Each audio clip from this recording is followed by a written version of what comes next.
जय श्री कृष्ण दोस्तों।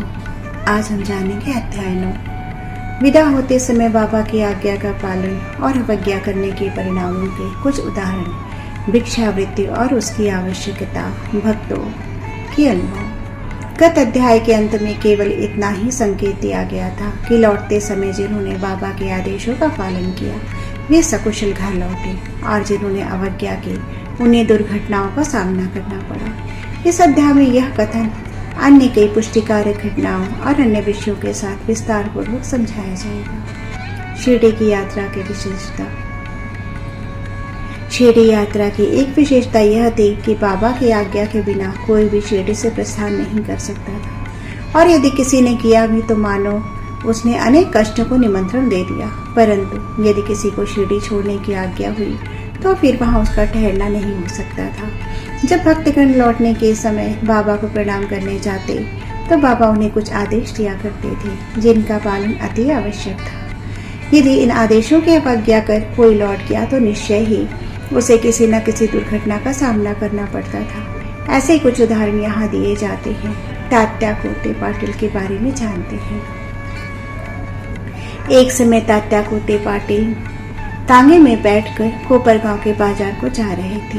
वे शीघ्रता से मस्जिद में आए, बाबा को नमन किया और कहा कि मैं कोपरगांव के बाजार को जा रहा हूँ। बाबा ने कहा, शीघ्रता न करो, थोड़ा ठहरो, बाजार जाने का विचार छोड़ दो और गांव के बाहर न जाओ। उनकी उतावली को देखकर बाबा ने कहा, अच्छा, कम से कम शामा को तो साथ लेते जाओ। बाबा की अवज्ञा की अवहेलना करके उन्होंने तुरंत तांगा को आगे बढ़ाया। तांगे के 2 घोड़ों में से एक घोड़ा, जिसका मूल्य लगभग 300 रुपया था, अति चंचल और द्रुतगामी था। रास्ते में सांवली मिहिर ग्राम पार करने के पश्चात वह अधिक वेग से दौड़ने लगा। अकस्मात ही उसकी कमर में मोच आ गई और वहीं गिर पड़ा। यद्यपि तात्या को अधिक चोट तो न आई, परंतु उन्हें अपने साई माँ के आदेशों की स्मृति अवश्य हो गई। एक अन्य अवसर पर कोल्हार ग्राम को जाते हुए भी उन्होंने बाबा के आदेशों की अवज्ञा की थी और ऊपर वर्णित घटना के समान ही दुर्घटना का उन्हें सामना करना पड़ा था। आइए अब हम जानते हैं एक यूरोपियन महाशय के बारे में। एक समय बंबई के एक यूरोपियन महाशय नाना साहब चांदोरकर से परिचय पत्र प्राप्त कर किसी विशेष कार्य से शिरडी आए। उन्हें एक आलीशान तंबू में ठहराया गया। वे तो बाबा के समक्ष नत होकर कमलों का चुंबन करना चाहते थे। इसी कारण उन्होंने 3 बार मस्जिद की सीढ़ियों पर चढ़ने का प्रयत्न किया, परंतु बाबा ने उन्हें अपने समीप आने से रोक दिया। उन्हें आंगन में ही ठहरने और वहीं से दर्शन करने की आज्ञा मिली। इस विचित्र स्वागत से अप्रसन्न होकर उन्होंने शीघ्र ही शिरडी से प्रस्थान करने का विचार किया और विदा लेने हेतु भी वहां आए। बाबा ने उन्हें दूसरे दिन जाने और शीघ्रता न करने की राय दी। अन्य भक्तों ने भी उनसे बाबा के आदेश का पालन करने की प्रार्थना की, परंतु वे सबकी उपेक्षा कर तांगे में बैठकर रवाना हो गए। कुछ दूर तक तो घोड़े ठीक ठीक चलते रहे, परंतु साम्रविहीर नामक गांव पार करने पर एक बाइसिकल सामने से आई, जिसे देखकर घोड़े भयभीत हो गए और दुर्गति से दौड़ने लगे।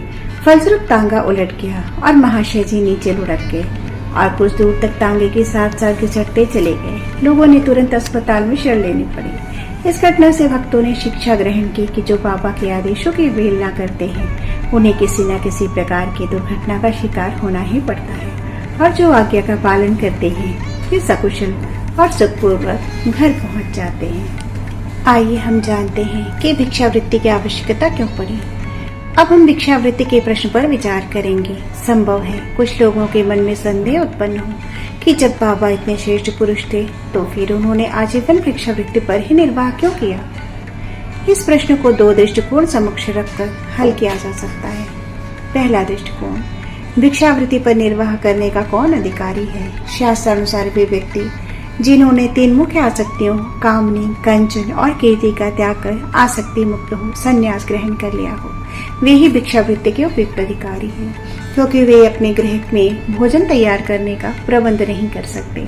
अतः उन्हें भोजन कराने का भार गृहस्थों पर ही है। श्री साईं बाबा ना तो गृहस्थ थे न वानप्रस्थ थे, वे तो बाल ब्रह्मचारी थे। उनकी यह दृढ़ भावना थी कि विश्व ही मेरा गृह है। वे तो स्वयं ही भगवान वासुदेव विश्व पालन करता तथा परब्रह्म थे। अतः भिक्षा उपार्जन के पूर्ण अधिकारी थे। दूसरा दृष्टिकोण जानते हैं। पंच सोना, 5 पाप और उनका प्रायश्चित। सबको यह ज्ञात है कि भोजन सामग्री या रसोई बनाने के लिए गृहस्थ श्रमियों को 5 प्रकार की क्रियाएं करनी पड़ती है। कंडे में पीसना, पेशनी में तलना, उदकुंभी बर्तन मलना, मार्जना और धोना, चूल्हा सुलगाना। इन क्रियाओं के परिणाम स्वरूप अनेक कीटाणुओं और जीवों का नाश होता है और इस प्रकार गृहस्थ श्रमियों को पाप लगता है। इन पापों के प्रायश्चित स्वरूप शास्त्रों ने 5 प्रकार के यज्ञ करने की आज्ञा दी है, अर्थात ब्रह्म यज्ञ अर्थात वेदाध्ययन, ब्रह्म को अर्पण करना या वेद का अध्ययन करना, पितृयज्ञ पूर्वजों को दान, देव यज्ञ देवताओं की बलि, भूत यज्ञ प्राणियों को दान, मनुष्य यज्ञ मनुष्यों को दान। यदि ये कर्म विधि पूर्वक शास्त्रानुसार किए जाए तो चित्त शुद्ध होकर ज्ञान और आत्मानुभूति की प्राप्ति तो सुलभ हो जाती है। बार बार द्वार द्वार जाकर गृहस्थ श्रमियों को इस पवित्र कर्तव्य की स्मृति दिलाते रहते थे। वे लोग अत्यंत भाग्यशाली थे जिन्हें घर बैठे ही बाबा से शिक्षा ग्रहण करने का अवसर मिल जाता था। भक्तों के अनुभव अब हम अन्य मनोरंजक विषयों का वर्णन करते हैं। भगवान कृष्ण ने गीता में कहा है, जो मुझे भक्ति पूर्वक केवल एक पत्र, फूल, फल या जल भी अर्पण करता है तो मैं उस शुद्ध अंतःकरण वाले भक्त के द्वारा अर्पित की गई वस्तु को सहर्ष स्वीकार कर लेता हूँ। यदि भक्त सचमुच में श्री साईं बाबा को कुछ भेंट देना चाहता था और बाद में यदि उसे अर्पण करने की विस्मृति भी हो आई तो बाबा उसे या उसके मित्र द्वारा उस भेंट की स्मृति कराते और भेंट देने के लिए कहते तथा भेंट प्राप्त कर उसे आशीष दे देते। नीचे कुछ ऐसी ही घटनाओं का वर्णन किया जाता है। तरखंड कुटुंब, पिता और पुत्र श्री रामचंद्र आत्माराम उपनाम बाबा साहेब तरखंड पहले प्रार्थना समाजी थे, तथापि वे बाबा के परम भक्त थे। उनकी स्त्री और पुत्र तो बाबा के एक निष्ठ भक्त थे। एक बार उन्होंने ऐसा निश्चय किया पुत्र व उसकी माँ ग्रीष्मकालीन छुट्टियां शिरडी में व्यतीत करी, परंतु पुत्र बाधा छोड़ने को सहमत न हुआ। उसे भय था कि बाबा का पूजन घर में विधि पूर्वक न हो सकेगा, क्योंकि पिताजी प्रार्थना समाजी हैं और संभव है कि वे श्री साईं बाबा के पूजन आदि का उचित ध्यान न रख सके। परंतु पिता के आश्वासन देने पर पूजन यथाविध ही होता रहेगा। माँ और पुत्र ने एक शुक्रवार की रात्रि में शिरडी को प्रस्थान कर दिया। दूसरे दिन शनिवार को श्रीमान तरखंड ब्रह्म मुहूर्त में उठे और स्नान आदि कर पूजन प्रारंभ करने के पूर्व बाबा के समक्ष साष्टांग दंडवत करके बोले, हे बाबा, मैं ठीक वैसा ही आपका पूजन करता रहूंगा जैसा कि मेरा पुत्र करता रहता है, परंतु कृपा कर इसे शारीरिक परिश्रम तक ही सीमित न रखना। ऐसा कहकर उन्होंने पूजन आरंभ किया और मिश्री का नैवेद्य अर्पित किया, जो दोपहर के भोजन के समय प्रसाद के रूप में वितरित कर दिया गया।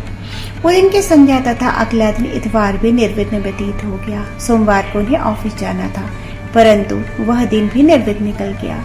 श्री तरखंड ने इस प्रकार अपने जीवन में कभी पूजा न की थी।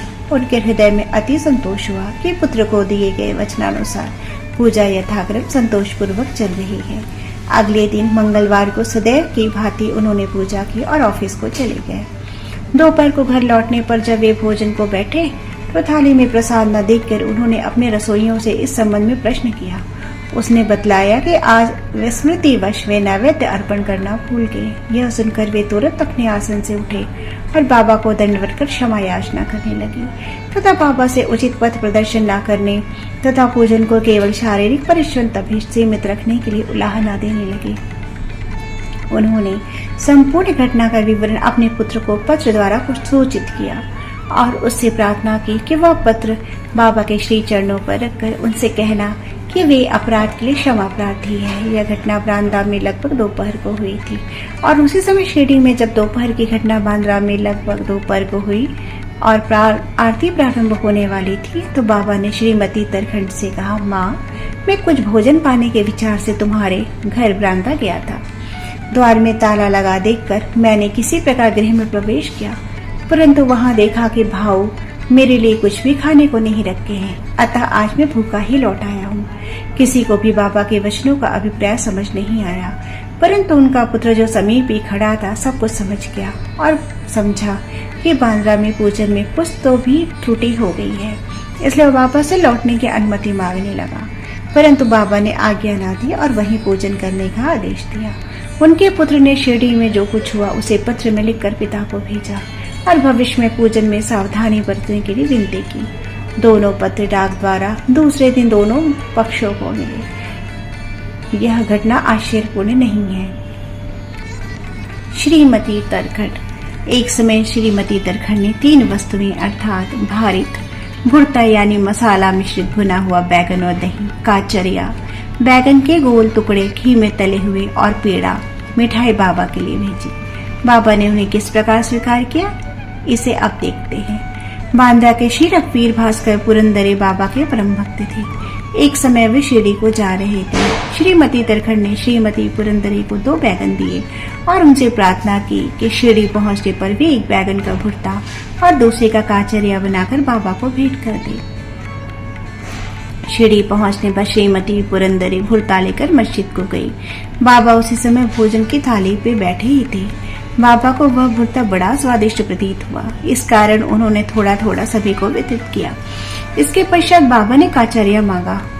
अब जब सबको पता चला काचरिया मांगा तो यह राधा कृष्ण माई के पास संदेश भेजा गया कि बाबा काचरिया मांग रहे हैं। वे बड़े असमंजस में पड़ गए। अब क्या करें, बैगन की तो ऋतु भी नहीं है। अब बड़ी समस्या उत्पन्न हुई कि बैगन किस प्रकार उपलब्ध हो। जब इस बात का पता लगाया गया कि भरता लाया कौन था, तब ज्ञात हुआ कि बैगन श्रीमती पुरंदरे लाई थी तथा उन्हें ही काचरिया बनाने का कार्य सौंपा गया था। अब प्रत्येक को बाबा की इस पूछताछ का अभिप्राय विदित हो गया और सबको बाबा की सर्वज्ञता पर महान आश्चर्य हुआ। दिसंबर सन 1915 में श्री गोविंद बालाराम मानकर शिरडी जाकर वहां अपने पिता की अंत्येष्टि क्रिया करना चाहते थे। प्रस्थान करने से पूर्व वे श्रीमती तरखट से मिलने आए। श्रीमती तरखट बाबा के लिए कुछ भेंट छींटे भेजना चाहती थी। उन्होंने घर जान डाला, परंतु केवल एक पेड़े के अतिरिक्त कुछ न मिला। वह पेड़ा भी अर्पित नैवेद्य था। बालक गोविंद ऐसी परिस्थिति देखकर रोने लगा, परंतु फिर भी अति प्रेम के कारण वही पेड़ा बाबा के लिए भेज दिया। उन्हें पूर्ण विश्वास था कि बाबा उसे अवश्य स्वीकार कर लेंगे। शिरडी पहुंचने पर गोविंद मानकर बाबा के दर्शनार्थ गए, परंतु वहां पेड़ा ले जाना भूल गए। बाबा यह सब चुपचाप देखते रहे, परंतु जब वह पुनः संध्या के समय बिना पेड़ा लिए वहां पहुंचे तो बाबा शांत न रह सके और पूछा, मेरे लिए क्या लेके आए हो? उत्तर मिला, कुछ नहीं। बाबा ने पुनः प्रश्न किया, क्या लेके आए हो? फिर वही कहा उन्होंने दोहरा दिया। अब बाबा ने स्पष्ट शब्दों में पूछा, क्या तुम्हें माँ ने चलते समय कुछ मिठाई नहीं दी थी? अब उसे स्मृति हो आई। वह बहुत लज्जित हुआ। तब बाबा से क्षमा याचना करने पर बाबा ने तुरंत ही पेड़ा खा लिया। वह दौड़कर शीघ्र ही वापस गया और पेड़ा लाकर बाबा के सम्मुख रख दिया। बाबा ने तुरंत ही पेड़ा खा लिया। इस प्रकार श्रीमती तरखट की भेंट बाबा ने स्वीकार की और भक्त मुझ पर विश्वास करता है, इसलिए मैं स्वीकार कर लेता हूँ। यह भगवत वचन सिद्ध हुआ। आइए अब जानते हैं बाबा का संतोषपूर्वक भोजन। एक समय श्रीमती तरखट शिरडी आई हुई थी। दोपहर का भोजन प्रायः तैयार हो चुका था और थालियां परोसी ही जा रही थी कि उसी समय वहां एक भूखा कुत्ता आया और भौंकने लगा। श्रीमती तरखट तुरंत उठी और उन्होंने रोटी का एक टुकड़ा कुत्ते को डाल दिया। कुत्ता बड़ी रुचि के साथ उसे खा गया। संध्या के समय जब वे मस्जिद में जाकर बैठी तो बाबा ने उनसे कहा, माँ, आज तुमने बड़े प्रेम से मुझे खिलाया। मेरी भूखी आत्मा को बड़ी सांत्वना मिली है। सदैव ऐसा ही करती रहो। तुम्हें कभी न कभी इसका उत्तम फल अवश्य प्राप्त होगा। इस मस्जिद में बैठकर मैं कभी असत्य नहीं बोलूंगा। सदैव मुझ पर ऐसा ही अनुग्रह करती रहो। पहले भूखों को भोजन कराओ, बाद में तुम भोजन किया करो। इसे अच्छी तरह ध्यान में रखो। बाबा के शब्दों का अर्थ उनकी समझ में न आया, इसलिए उन्होंने प्रश्न किया, भला मैं किस प्रकार भोजन करा सकती हूँ? मैं तो स्वयं दूसरों पर निर्भर हूँ और उन्हें दाम देकर भोजन प्राप्त करती हूँ। बाबा कहने लगे, उस रोटी का ग्रहण कर मेरा हृदय तृप्त हो गया और अभी तक मुझे टकारे आ रही है। भोजन करने से पूर्व तुमने जो कुत्ता देखा था, जिसे तुमने रोटी का टुकड़ा दिया था, वह यथार्थ में मेरा ही स्वरूप था। और इसी प्रकार अन्य प्राणी, बिल्लियाँ, सुअर, मक्खियाँ, गाय आदि भी मेरे ही स्वरूप हैं। मैं ही उनके आकारों में डोल रहा हूँ। जो इन सब प्राणियों में मेरा दर्शन करता है वह मुझे अत्यंत प्रिय है। इसलिए द्वेष या भेदभाव भूलकर तुम मेरी सेवा किया करो। इस अमृत तुल्य उपदेश को ग्रहण कर वे द्रवित हो गई और उनकी आंखों से अश्रुधारा बहने लगी। गला रूद गया और उनके हर्ष का पारावार न रहा। शिक्षा। समस्त प्राणियों में ईश्वर दर्शन करो, यही इस अध्याय की शिक्षा है। उपनिषद, गीता और भागवत का यही उपदेश है कि ईशा वासामिदं सर्वम, सब प्राणियों में ही ईश्वर का वास है, इसका प्रत्यक्ष अनुभव करो। अध्याय के अंत में बतलाई गई घटना तथा अन्य अनेक घटनाएं जिनका लिखना विशेष है, स्वयं बाबा ने प्रत्यक्ष उदाहरण प्रस्तुत कर दिखाया कि किस प्रकार उपनिषदों की शिक्षा को आचरण में लाना चाहिए। इसी प्रकार श्री साईं बाबा शास्त्र ग्रंथों की शिक्षा दिया करते थे। श्री सद्गुरु साईनाथ समर्पण मस्तु। शुभम भवतु।